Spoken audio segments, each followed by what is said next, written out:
कहानी की शुरुआत होती है सन 2154 से, जहाँ इंसानों ने प्रकृति के संसाधनों को बुरी तरह से नष्ट कर दिया है। पृथ्वी पूरी तरह से नष्ट हो चुकी है। विज्ञान ने विकास के लिए पृथ्वी को नरक बना के रख दिया है। यहाँ की आबादी अब 3 गुना ज्यादा बढ़ चुकी है। रहने की, खाने पीने की, हर चीज की कमी हो चुकी है। हर तरह के रिसोर्सेज खत्म हो चुके हैं, लेकिन फिर भी साइंस आगे बढ़ रहा है। 2154 में ट्रेवलिंग के रिसोर्सेज काफी ज्यादा फास्ट हो गया है, लेकिन उन्हें चलाने के लिए काफी ज्यादा ऊर्जा की जरूरत होती है। इसलिए उनके अंदर यूज किया जाता है एक अनोप्टिनियम नाम का धातु, जो पृथ्वी पे नहीं बल्कि पेंडोरा पे मिलता है। इसके बाद अपन देखते हैं कहानी का लीड कैरेक्टर, जिसका नाम है जैक सुले, जो कि अपने पैरों से अपाहिज है। हालांकि पहले वो ऐसा नहीं था। जैक पहले नौसेना का सैनिक था। जैक सुले का एक जुड़वा भाई भी था, टॉम सुले, जो कि एक वैज्ञानिक था। ये जिस कंपनी में काम करता था उसका काम था दूसरे प्लेनेट पे जाकर अनोप्टिनियम धातु को लाना। लेकिन एक दिन कुछ गुंडों ने चंद पैसों के लिए टॉमी को मार डाला और इससे उस कंपनी का काफी सारा पैसा जो टॉमी पे लगा था वो बर्बाद होने वाला था। लेकिन बाकी कुछ लोगों ने सोचा कि क्यों न हम इस ऑपरेशन में टॉमी के भाई को, जैक को ले लें। इसलिए ये लोग जैक को ऑफर करते हैं बहुत सारा पैसा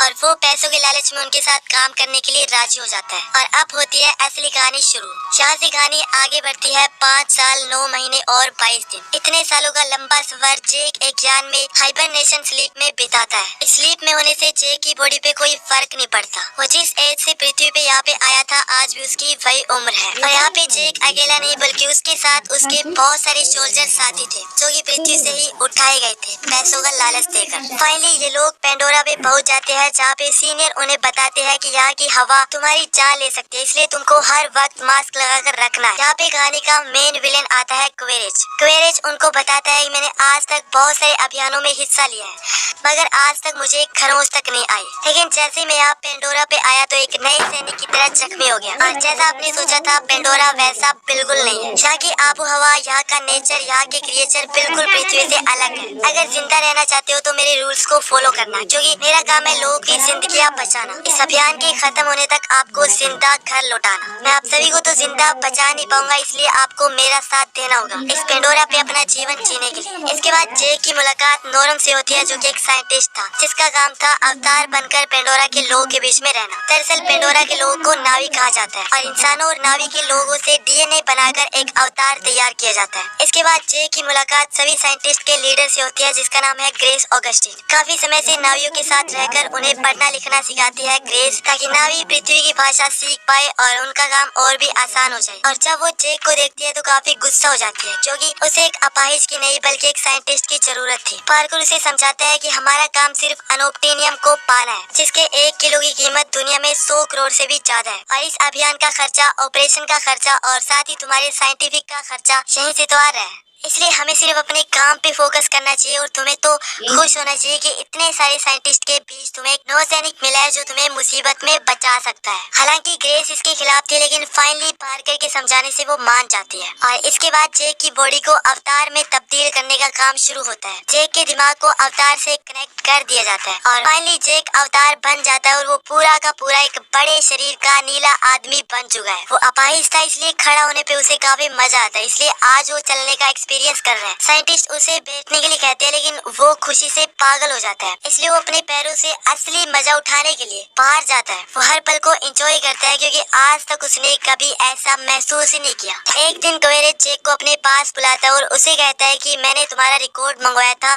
तुम काफी होनहार सैनिक हो। तुमने भी बड़े बड़े अभियान किए हैं, लेकिन तुमने अपनी टांगे खो दी। क्या तुम मेरे साथ सौदा करना चाहोगे? जैक पूछता है कैसा सौदा? क्वेरेज बताता है कि जहाँ पे नावी लोग रहते हैं वहाँ पे भारी मात्रा में अनोप्टिनियम है, लेकिन ये साइंटिस्ट बेकार में उन लोगों को पढ़ाने लिखाने में लगे हैं। ये मेरी बात कभी नहीं समझ पाएंगे, इसलिए तुम सैनिक हो, इसलिए मैं तुम्हें बता रहा हूँ। क्वेरेज बताता है कि अपन जहाँ पे नावी लोग रहते हैं वहाँ पे उन लोग को मार डालेंगे और सारा अनोप्टिनियम हड़प लेंगे। अगर तुम मेरी मदद करोगे तो बदले मैं तुम्हारी टांगे लगवा दूंगा और ढेर सारा पैसा भी दूंगा। इस बात से जैक काफी खुश हो जाता है और डील डन कर लेता है। अगले दिन जैक को पेंडोरा के दौरे पे भेजा जाता है, जहाँ पे उसके सामने एक शानदार दुनिया है। हर तरफ हरियाली, सब कुछ कुछ हरा भरा। इसके बाद इनका हेलीकॉप्टर जमीन पे उतरता है जहाँ पे ऑगस्टीन उन्हें कहती है कि हम यहाँ से कुछ नमूने लेने आए हैं, क्योंकि हमें पता लगाना है कि आखिर ये पेड़ एक दूसरे से बातें कैसे करते हैं। ये जब वहाँ नमूने ले रहे थे तभी जेक जंगल को एक्सप्लोर करने लगता है। वो एक सुंदर से पौधे के पास जाता है और जैसे ही उसे टच करता है तो वो पौधा बंद हो जाता है, मगर वो और भी पौधों को टच करता है तो वो सभी पौधे बंद होने लगते हैं। और ऐसे में जेक को एक खेल मिल जाता है और वो ऐसे खेलने लगता है, लेकिन यहीं पे वो गलती कर जाता है क्योंकि उसके सामने पेंडोरा का गेंडा आ जाता है। ऑगस्टीन जेक से कहते हैं कि तुम जहाँ पे खड़े हो वहीं पे खड़े रहो, वो तुम्हें नुकसान नहीं पहुँचाएगा। धीरे धीरे गेंडा जेक की तरफ आने लगता है, लेकिन जेक को लगता है कि अगर मैंने इस पे वार नहीं किया तो ये मुझे मार डालेगा, लेकिन फिर भी वो कुछ नहीं करता। गेंडा उसके पास आकर अचानक से पीछे मुड़ जाता है और भाग जाता है। लेकिन जैसे वो पीछे देखता है तो वहाँ पेंडोरा का चीता था जो कि जेक पे अटैक करता है। ऑगस्टीन उसे कहती है कि नहीं छोड़ेगा ये तुझे, अगर बचना है तो जितना तेज हो सके उतना तेज भागो। भागते भागते जेक एक पेड़ की जड़ में छुप जाता है, लेकिन वो चीता काफी चालाक था, उसकी हर छुपने वाली चीज को तबाह कर देता है। और एक मोमेंट ऐसा आता है कि वो जेक की बंदूक को भी छीन लेता है और जेक अपनी जान बचाकर वहाँ से भागता है। जेक एक झरने में कूद जाता है, लेकिन ऐसे में जेक अपने साथियों से बहुत दूर चला जाता है। अब क्योंकि जेक एक सोल्जर था इसलिए उसे जंगल में रहने के तौर तरीके मालूम थे। वो एक पेड़ की टहनी से भाला तैयार करता है और वहाँ पे रहने का इंतजाम करता है। वही जेक पे नजर रखे हुए थी एक नावी लड़की नुटीरी। वो जेक पे तीर चलाने वाली थी और तभी वहाँ पे पहुँच जाती है पेंडोरा की पवित्र आत्मा। वो उसके तीर को रोकने की कोशिश करती है और जब नुटीरी देखती है कि पवित्र आत्मा ने उसे चुना है इसलिए वो धनुष को नीचे कर देती है। इसके बाद अपन देखते हैं कि जेक वहाँ पे रात बिताने के लिए आग जलाता है और तभी वहाँ पे आ जाते हैं जंगली कुत्ते। जेक पहले तो उन्हें काफी हटाता है, अपना बचाव करने की पूरी कोशिश करता है, लेकिन जब उनकी तादाद बढ़ जाती है तो वो उनसे कहता है कि अब मैं तुमसे सारी रात बचाव नहीं कर सकता,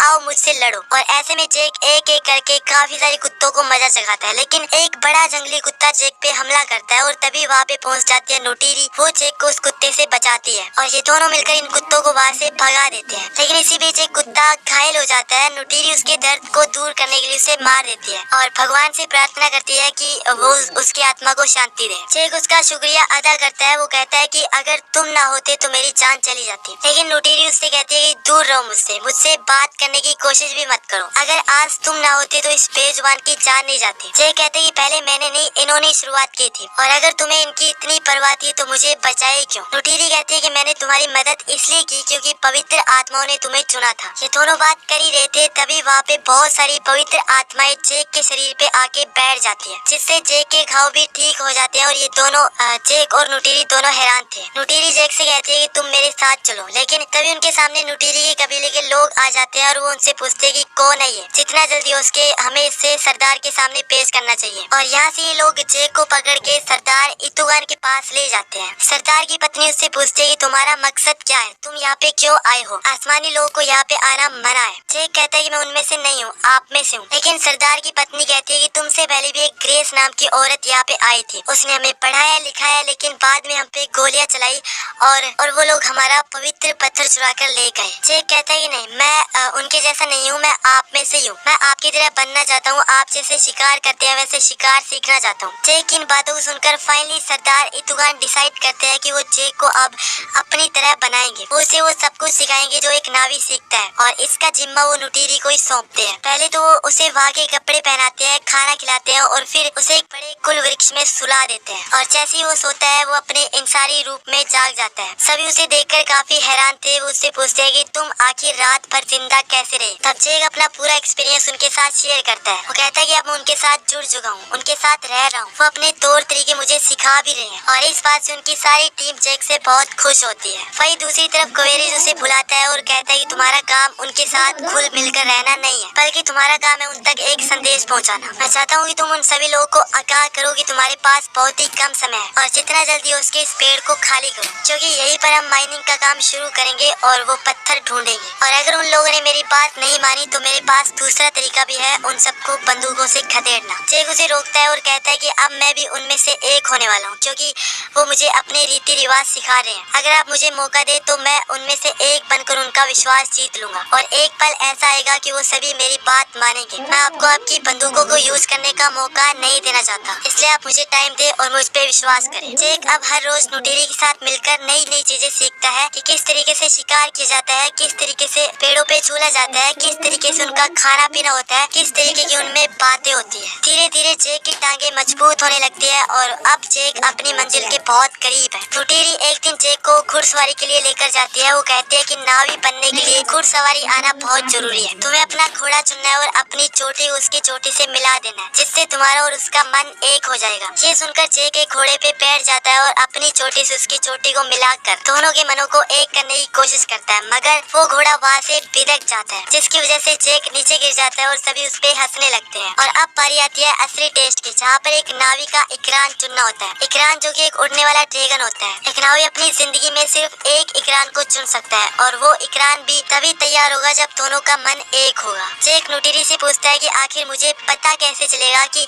उसने मुझे चुना है। नुटीरी कहती है वो तुम्हें जान से मारना चाहेगा। जैक हिम्मत करके उसके पास जाता है, जिनमें से कई सारे इकरान उससे डरकर भाग जाते हैं और फाइनली जैक की निगाह एक इकरान पे पड़ जाती है जो उसे मारने की कोशिश करता है और जैक समझ जाता है कि ये वही है जिसने मुझे चुना है। जैक उसका मुंह दबोच लेता है और अपनी चोटी से उसकी चोटी मिला देता है और फाइनली ये लोग एक हो जाते हैं। और फिर दिखाया जाता है इस फिल्म का आइकॉनिक सीन जहाँ पे जैक अपनी पहली उड़ान भरता है। इसके बाद जैक और नुटीरी भी करीब आने लगते हैं। ये दोनों एक साथ रहते हैं, एक साथ खाते पीते हैं और एक साथ ही उड़ान भरते हैं। एक दिन इनके पीछे सबसे बड़ा इकरान तोरुक मागतू पड़ जाता है, इनके पीछे पड़ जाता है और इन्हें जान से मारने की कोशिश करता है। जैक और नुटीरी जंगल में कूद जाते हैं और बड़ी बड़ी झाड़ियों से निकलने की कोशिश करते हैं, लेकिन तोरुक मागतू बड़ा ही तेज होता है। लेकिन जैक अपने सैन्य दिमाग का इस्तेमाल करता हुआ तोरुक मागतू को मात दे देता है और ये दोनों बच जाते हैं। जैक नुटीरी से पूछता है कि ये क्या था। नुटीरी उसे बताती है कि हमारे इतिहास में सिर्फ 5 ही जनों ने तोरुक मागतू की सवारी की है। तोरुक मागतू एक ऐसा इकरान है जो कि सबसे बड़ा और सबसे खतरनाक है। इसकी ताकत के आगे सब झुकते हैं। जिसके पास भी तोरुक मागतू होगा उसी का शासन होगा। वही दूसरी तरफ जैक इन सभी बातों को अपने कैमरे में रिकॉर्ड कर रहा है, क्योंकि यहाँ पे इसको ये सारी इन्फो देनी है कि एक साइंटिस्ट पेंडोरा पे जाकर क्या क्या एक्सपीरियंस करता है। धीरे धीरे एक ऐसा वक्त आ जाता है जब जैक यहाँ के सारे तौर तरीके रीति रिवाज सीख जाता है और वहाँ का कबीला भी जैक को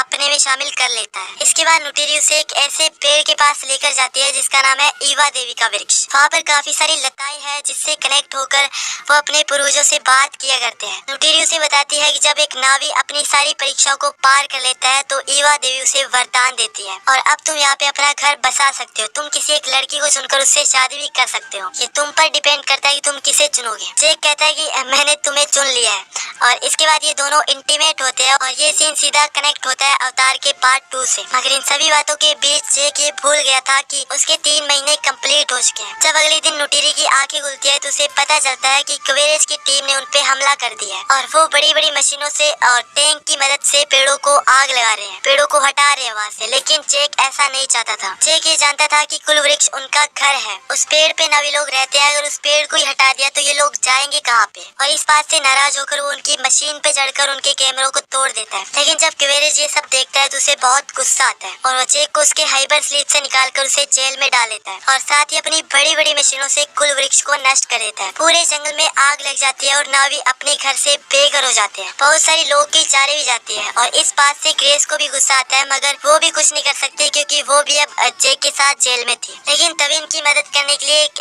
सैनिक ट्रूडो आती है जो उनको जेल से निकाल लेती है। और जब ये लोग पेंडोरा में जाकर देखते हैं तो वहाँ पे पूरा जंगल राख हो चुका था। बहुत सारे मासूम नावी मारे गए थे। सभी नावी जैक और ग्रेस पे बहुत गुस्सा होते हैं। वो कहते हैं कि अगर तुम ना होते तो हमारा ऐसा हाल ही नहीं होता। अगर तुम इंसानों के साथ ना मिले होते तो आज हमारे मासूम लोगों की जान न जाती। और ऐसे में एक नावी जो पहले नुटीरी से शादी करने वाला था वो जैक से लड़ता है कि अगर तुम ना होते तो ऐसा कभी नहीं होता। जैक उन्हें कहता है कि मैं अपने आप को साबित करने के लिए वापस आऊंगा।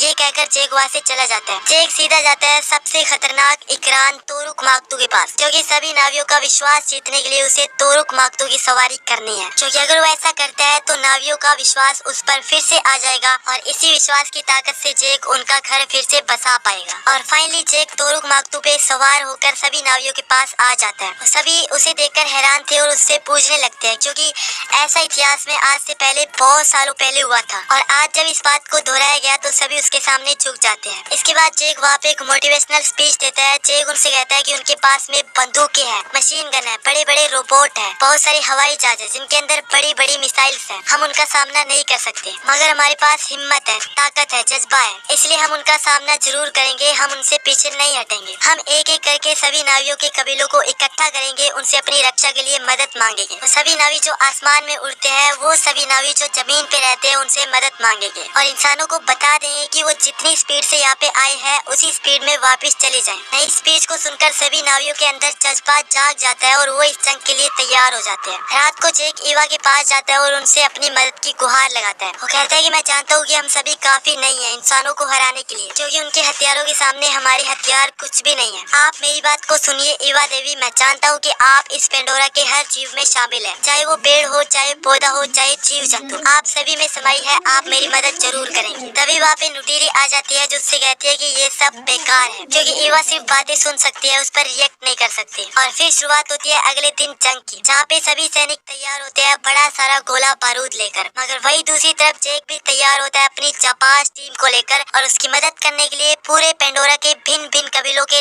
नावी आ जाते हैं। और अब शुरू होती है इस फिल्म के सबसे आइकॉनिक सीन की लड़ाई, जहाँ पे दोनों ही टीम एक दूसरे पे हावी होने के लिए तैयार है। उनके बड़े बड़े इकरार इंसानों के हवाई जहाजों पे भारी पड़ने लगते हैं। वो एक एक करके सभी हेलीकॉप्टर्स को तोड़ने लगते हैं। वही जमीन पर सैनिक नावियों पे गोलियों की बौछार करते हैं, जिससे बहुत सारे निर्दोष नावी मारे जाते हैं, क्योंकि इनके पास सिर्फ तीर और भाले थे, इसलिए ये गोलियों का सामना कैसे करते हैं। मगर तभी इनकी मदद के लिए वहाँ पे पहुँच जाते हैं पेंडोरा के गेंडे, जिन्हें एक एक करके अपने सामने आए हुए सैनिकों को मार डालते हैं। और यहाँ पे नुटीरी को पता चलता है कि जो विश जैक ने ईवा माँ से मांगी थी वो ईवा माँ ने सुन ली है, और ईवा माँ ने उनकी मदद करने के लिए सभी जीव जंतुओं को भेज दिया है। और ऐसा करते करते नावी इस जंग में जीत जाते हैं। लेकिन क्वेरेज को ये हार पसंद नहीं आई, इसलिए वो बदला लेने के लिए अपने रोबोट में आके जैक पे हमला करता है। जैक भी डटकर मुकाबला करता है, उसका हेलमेट तोड़ देता है ताकि वो यहाँ पे सांस ना ले पाए, क्योंकि इंसान पेंडोरा पे सांस नहीं ले सकते। तभी वहाँ पे नुटीरी भी पहुँच जाती है, जो सीधा एक तीर मारती है क्वेरेज की छाती में, जिससे वो वहीं पे मर जाता है। लेकिन दूसरी तरफ जहाँ जैक का इंसानी शरीर था वो भी घायल हो जाता है, क्योंकि वहाँ की हवा